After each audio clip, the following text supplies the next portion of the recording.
Adam Ottavino joining us right now. I've known him for years, and great to have a reliever on when there's some reliever action going on over the last few days. Adam, we appreciate the time. Good to see you, dude. And I know you probably have heard the last couple minutes here. I just want to clarify. I mean, I know you pay attention to the show here and there, but I like most of the signings that occur. Just for me, for this particular signing, it's a little bit of a head scratcher, just as much to do with where the team's at. What do you think of this deal, and also what it says for the free agent reliever market, though, when someone like this gets this kind of coin?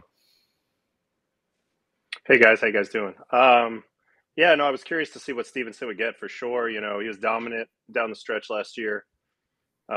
Changed his arsenal up a little bit, went to that harder cutter slider. I think, if you're always rational with every free agent, you're probably not going to get him, right? So I think the Angels had to stretch a little bit to get a guy that they believe in. They believe in the changes, and they think he's going to strike a lot of guys out probably. Adam, before I get into anything else, I have to ask you this because we've had this conversation. I just want to know. I did your playoff series when you were at the Rockies, and we were calling you Adam Ottavino, and they're like, that's not how you say it. Can you please tell me how to say your last name? Because the Rockies PR guy had a fit over the way David Cohn and I were saying it on TV. It's just Ottavino. Yeah, Ottavino. What were they saying to you, dude? They were like, that's not how you say it. And we're like, is it Adam Ottavino? Is it Adam Ottavino? How are we supposed to say it? And I think I went up to Adam and I go, how do we say your last name? He goes, I don't give a shit. So just say it. Like, perfect. No, it's all good. It's all good. People have been getting it wrong, but it's straightforward. Okay, good. Yeah, nothing fancy in the name. It works that way. So, Adam, how's the offseason going for you? I know obviously you're still figuring out the team situation right now, but what can you tell us about what you've experienced? And you've been through this song and dance before. Yeah, it's like middle school, right? You get past the note early on, like we like you maybe a little bit, and then you don't hear from them for a while. So that's always been my experience in free agency. There's been more chatter kicking up a little bit recently with the action in the reliever market, but nothing really burning at this point. So, you just kind of go about your business normal. For me, it's just baseball training and hanging out with my family and doing family stuff, and that's about it. I want to ask you a question about your pitching style, man, because I remember every time I faced you, I knew you had that nasty, I don't even know what you call it, like a fastball slurve action. It's one of the nastiest sliders. I don't know if that's what you call it I've ever seen. How'd you develop that for one? And for two, even if I was sitting on it, it came out hot like a fastball. I got one pitch to hit off it, and I drove one to right, and I thought I hit a homer, and that was basically a pop fly. So how did you develop that? Is something that just happened over the years? You just started throwing or tinkering with your different arm slots? Yeah, growing up, I threw like a big curveball, kind of like a slurve. And when I was in AA, nobody was really chasing it. And I lived with all hitters in the minor leagues. And so a lot of them were saying, they're just seeing it pop up out of your hand. So maybe if you can start something a little bit more on plane, you get a little more chase with it. So I just kind of tried to tilt it. Instead of going up, down, I tried to make it go right to left. And my arm slot's a little lower than other guys. So, I guess you would call that a sweeper. And I was one of the first guys kind of like throwing that in the mid 2010s. And I just saw success with it and just rode it as long as I could. What was that like? It was not fun at all. Not fun? No, it was disgusting. Whenever he came in, it wasn't fun at all. Adam, weren't you one of the first guys? I do remember when you hit that ball to the fence. Yes, exactly. Oh, yeah, drive line. Yeah. So after 2017, I had a tough year, and I wanted to like really improve myself between 17 and 18. So I had bought one of those cameras where you can kind of see your hand in slow motion, the Edgertronic camera. And I didn't know how to use the thing, so I flew out to Seattle because I knew that they were using them. And I went and worked there for a few days, kind of learned what I was looking to do with the camera. That way I could bring it back to New York and, kind of fix myself over the next couple months. So that was the first time that I went there and just kind of picked their brain a little bit and was able to kind of implement what they were doing into what I was doing back at home. Hey, let me ask you this. I know this is going off topic, but what are we cooking back there? I could see somebody's brewing something up, making me hungry. Yeah, I got Kelly back here. She's making turkey tacos right now. Oh, nice. I had some minestrone soup just a minute ago, so We're eating good. We're eating good. I feel like that ups his free agent value, you know, if I'm watching, right? Because front offices watch, they're like, dude's eating well, you know, he's taking care of himself, he looks good. So I like that. I like that a lot. Awesome. Go Adam, ahead, Adrian. when you saw Stevenson's contract, were you like, yes, keep these relievers getting these big contracts? Hater too, because the relievers now are getting paid not like starters, but they're getting closer and closer every year. Yeah, well, I mean, in theory, I want everybody to get as much money as they can. I want to keep the market, churning, and I want, it keep getting pushed higher and higher and higher. But, I understand where I am in my career relative to a guy like Stevenson. I'm 38, so I'm not getting 3-year deals at this point. So I don't get like over the moon excited, but I am happy that, the guys have done well that have gotten deals so far.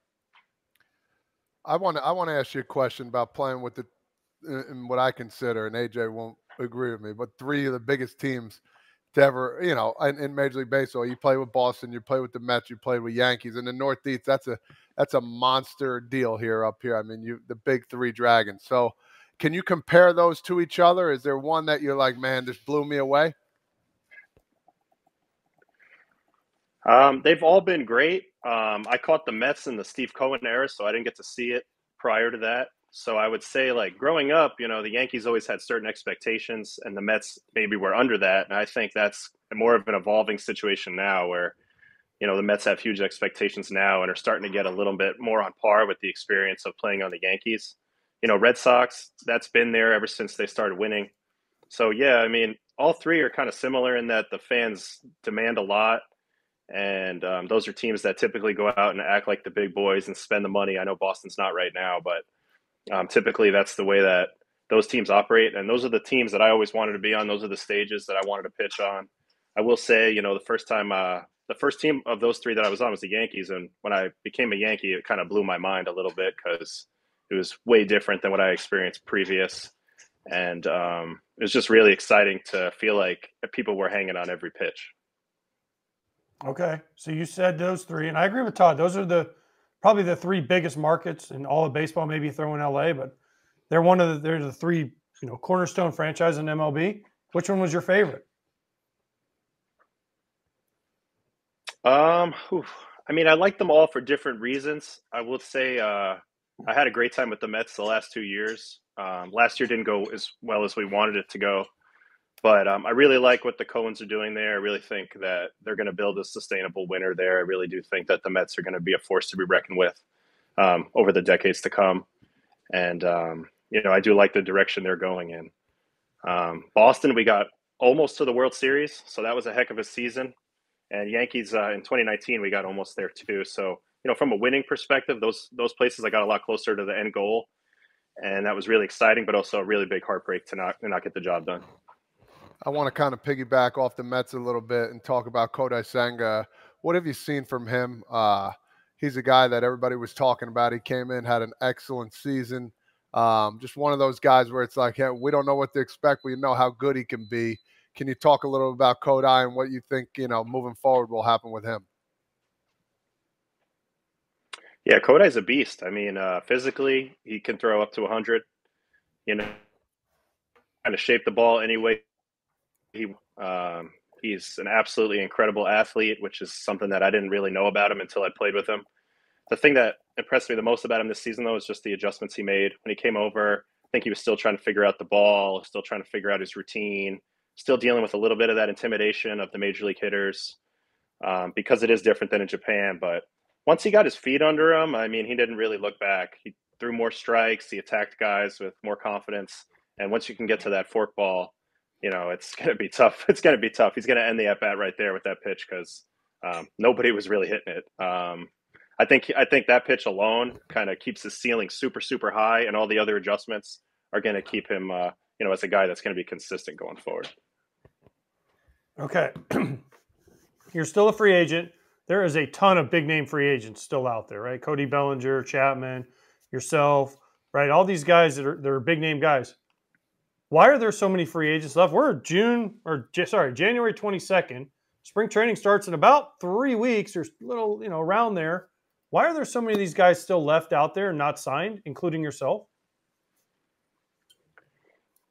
Well, I think there's two answers. I think for the big guys, I think that's like a totally separate category where they're trying to make sure they get the right deal. This is like their big bite at the apple. I think Scott Boris might be slow playing that a little bit, trying to get the right fit for each of his guys.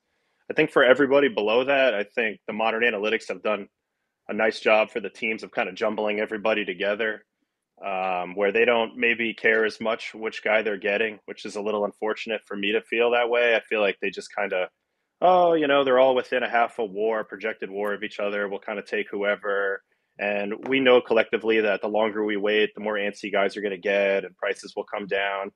So I don't know if I don't think it's coordinated. I just think it's teams just kind of understand the system where the longer they wait, maybe the more it could benefit them in the end. Adam, at this point, most teams have similar resources in terms of analyzing free agents, and putting numbers to them like you just did, right? Do you feel like we're at a point where that's not much of an advantage anymore? And I'm not saying like, oh, we should just ask the scouts what they think, but I feel like the blend isn't there for most of the teams and they're making a mistake. And when we keep talking about certain GMs like Alex Anthopoulos going for it early in the offseason, picking certain guys, maybe not just focusing on what their WAR number looks like. Dombrowski's always usually aggressive. I feel like that conversation in our game is getting overplayed. Oh, these guys are a half a win of WAR apart from each other. But who do you like better? And if it's that much of a difference in your life, like $1 million or two, like I just feel like we're not looking at free agency the right way anymore. I mean, I couldn't agree more with that. I think there's a lot of nuance that's lost in the game. Just because, your expected numbers are one way, that doesn't mean that the pitcher doesn't reserve the right to make some adjustments of his own and improve and beat that. I think a lot of times teams find comfort in the numbers because they can point to that later if a mistake happened and said, well, this was well thought out, statistically. And I also think that it gives them some sort of feeling of certainty where, if everybody just paints by numbers with our system, then we kind of know what to expect. But I do think that there's a whole part of the game that was kind of taught before all these numbers came in, where guys were making adjustments on the fly, where maybe thinking on a little bit of a different level and can kind of, find ways to get outs that aren't so cookie cutter. And I think, for a guy like me, that's something that I've been fortunate in my career to kind of see both of it. Obviously, I embraced the numbers early, but I also was around in the time where we were doing a lot of stuff with our eyes. And I do think that, some of the traditional scouts that have been pushed out of the game by certain organizations, I think that's a mistake because those guys are picking up on things and learning. They know stuff about players that the numbers can't show. I'm with you, dude. Well said. So we're getting a lot of fan questions and feedback. I'll mix this one in because a couple of them pointed out. So you had the player option, right, for after this season? Yes, I did. Yeah. Okay. So what went into that? How does that go? And hey, it's still millions of bucks. Obviously you'll beat that, I'm sure, this offseason. Is it kind of baller to be like, nah, I don't need your $6 million. I'm going to get more than that.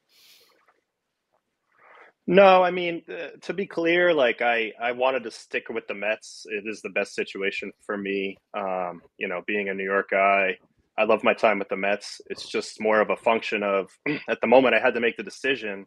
There's just so much uncertainty with the team. They hadn't hired a manager yet. There was no coaching staff. They hadn't gotten any free agents yet. We kind of scuffled down the stretch. There was this narrative that the team wasn't going to try to compete this year. Obviously, I'm not getting any younger. Try to talk to David Stearns and get a little certainty on my end, which obviously, he's going to play things close to the vest. That's the way that front offices operate, and I totally understand that. But from my perspective, I just didn't feel 100%. I just didn't feel 100% certain of what direction the team was going to look like, come spring training this year. So in that moment, I also had a lot of deferred money in my contract for this year. In that moment, it made sense for me to test the waters. And, I'd still like to be back there but my mind is open to lots of different outcomes this time around. I feel like I'm like on a year-to-year basis at this point with my age and everything. So I just don't want to sell myself short. I've still never won, and I would like the opportunity to do that. I want to talk about this pitching lab you got in Harlem here. Talk talk to us. That rent's got to be sky high over there, man. How's that going? And tell us about the boys here in the Northeast. What's up with that pitching lab? Yeah, I mean, like I had mentioned earlier, coming out of 17 when I went to Driveline, that was that same off season where I knew things needed to change. As Todd, I'm sure you know, it can be tricky up here to get your work done, especially as a pitcher. Where do you throw, But at that time, I had nowhere to throw. Ended up getting this space in Harlem thanks to my father-in-law, and they kind of run the building there. And luckily, nobody's kicked me out yet, but it's just a good place to throw, and I've tried to be a resource to the other guys in the area who are having the same problems as I am. So we throw bullpens out of there. We pick each other's brains. We try to get better. And ever since I've been doing that, it's been a blessing for me. It's been really big for me in these off seasons because I've been able to make some actual changes instead of just crossing my fingers and hoping I can do it in spring training. Well, if you ever get your confidence up, just send the car service my way and I'll drive up for the day. Okay. No worries. Oh, that'd be great. You're welcome anytime. All right, good. You should go check it out because you got your own lab here. I would love to, yeah. Right? No He's doubt. got his. I think that because fans were asking. They were like, I mean, you don't have to give the exact, but they were like, is the rent crazy because it's still in New York City? Like, is it hefty up there or you got a good deal? I got a good deal because I don't pay any rent. I had to give a Nolan Arenado might be in the sign construction bat. business.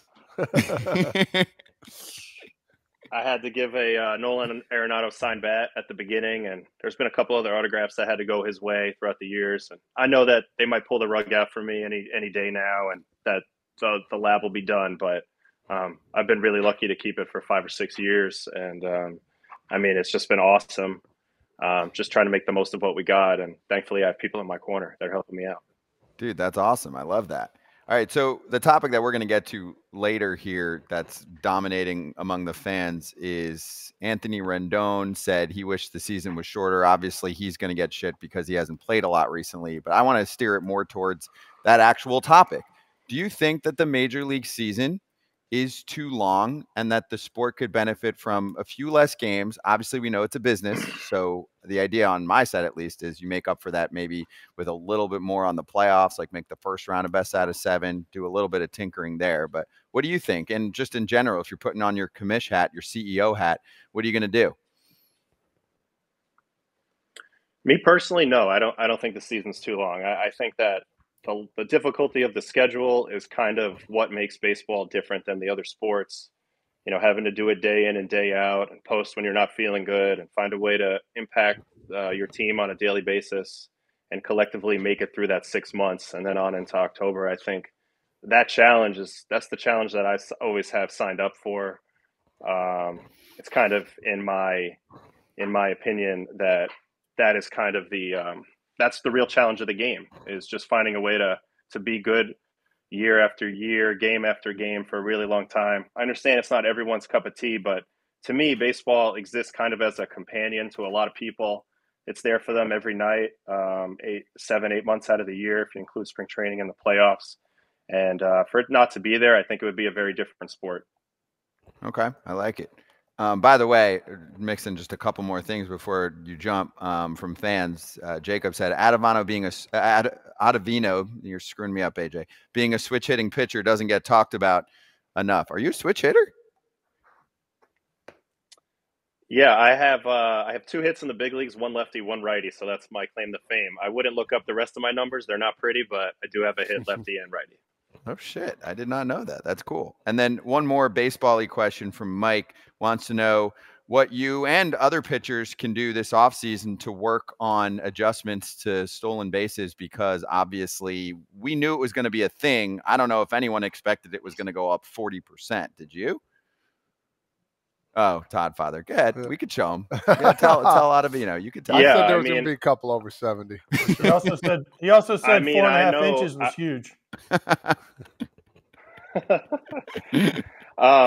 I mean, I knew it was going to be a problem. It's been a problem for me already before the clock and before the limited amount of pickoffs. Last year, it was frustrating. In the past, I was always able to, like, if I really needed him to not go, I could pick off 6-7 times, hold the ball till somebody called timeout, get booed a few times by the crowd, and kind of keep him over there. But they've really killed my ability to do that now. So this is the first off season I've had to kind of confront this problem. And I've done some deep dives. I've kind of figured out, what do the good guys do that keep the runners close? And I've been working on all of those adjustments every single time I'm throwing, hoping to get a little bit better at that, because for me, that's one of the weaknesses of my game that I know people try to exploit against me and certainly against other guys. And I don't think that problem's going away. I think it will only, I think teams will only be a little more bold with it this year. Adam, 2 questions before we let you go. Well, it's kind of going to be 3, really. Who's more nervous right now that you haven't signed, you or your wife? Me. Oh, really? That's a good wife then. Yeah, she's good. She's good. She takes it in stride, and if she's nervous, she's definitely not letting on. Okay, and then is there a date when you will start really getting nervous? Because then my next question is going to play off the date factor. Well, I mean, I don't know if I'll ever get nervous, because I feel like no matter what happens, I'm good. But at the same time, I did sign like March 3rd or March 4th in the lockout season with the Mets, and I was able to have a good spring training and a good season from that point on. So until it gets into that territory, I'm not going to worry about it at all. Okay, and then finally, it's January 22nd. We already talked about that. Over your shoulder, there is a Christmas wreath still up. What is your limit on Christmas decorations? Because we have this fight on FT all the time, when to stop saying like Happy New Year. I say like less than a week afterwards, but it's been almost a month since Christmas, so you keep your wreath up all year long. You keep doing you. Well, we've been trying to get the Christmas stuff down, but we have so much Christmas stuff in this house that it hasn't been easy. And, it's old man Ottavino who's the one that's carrying everything up to the attic. So once I get myself together, it'll all be gone. But these are kind of one of the last things that I need to do. I like that. Well, then on that note, Adam, we appreciate having you on, dude. Good luck through the free agency period. I'm sure it'll land in a great spot. And if you don't mind on the way out saying bye and a Happy New Year to AJ, that would be great. Merry Christmas, Adam. Happy Hanukkah. I've been watching you guys a lot. I think you guys are great. So thanks for having me on. Thank you, Adam. Really appreciate it, dude. Welcome anytime. And you're one of the best interviews in baseball. You know that. But we'll talk to you soon, dude. We'll see you in spring training. Thanks.